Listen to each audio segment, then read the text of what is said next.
Hi guys, it's Lauren and welcome back to the Coffee and Cutie channel. Just one quick announcement before we get into it today. Excuse my disgusting appearance. I have just come back from work a couple minutes ago, so I am just filming a couple quick videos for you guys. And let's get into it, shall we? Today's video will be my January wrap-up, and I've read a total of 3 books this month, which is really good for me because I usually only read 2, so I'm super excited about that. So, without further ado, let's get into it. The first book that I read this month, it's The Queen of the Tearling by Erica Johansson. This follows a 19-year-old girl named Kelsey who is the heir to the throne of the Tearling, which is a medieval and futuristic land set apart from ours. And it's just really awesome because she's a 19-year-old girl and she's trying to figure out how to rule the Tearling with all these problems and what's best for her people while trying to be killed by everybody. So yeah, it was really interesting. Yeah, it was just so good. I gave it a 4.5 out of 5 stars.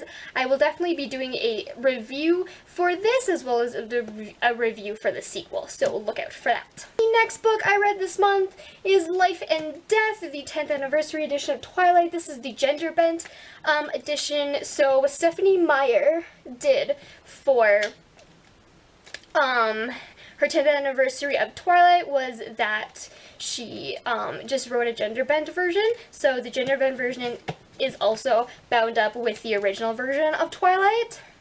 Yeah, I gave this a 4.5 out of 5 stars. I rated it so high because if this had been the original Twilight, I would have not been ashamed to read it. I would have not been ashamed to like Twilight at all, under any circumstances, because she fixes so many of the problems that readers had, especially towards Edward or Edith in this case, and how she treats Bella/Beau. So yeah, and a lot of the stuff was just more justifiable, and it was just done better, and it has the ending that I thought Twilight should have had in the end, so I'm so glad she did this. Ugh, so glad. The last book that I read this month is How to Build a Girl by Caitlin Moran. This book is basically about a girl who humiliates, I don't know why that's so hard to say, herself on a talk show and her family, so she decides that, you know, she's not worth being who she is anymore, so she goes out to build an alternate persona.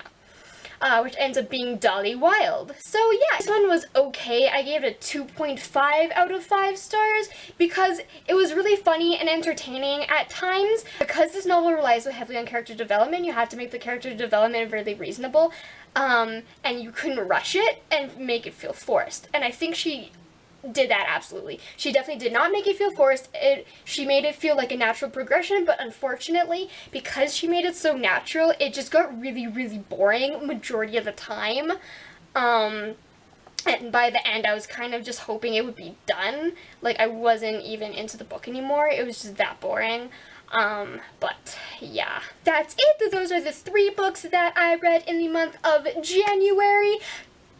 If you liked this video, rate, comment, subscribe, and just be nice to each other, have fun, and I'll see you guys later, okay? Bye!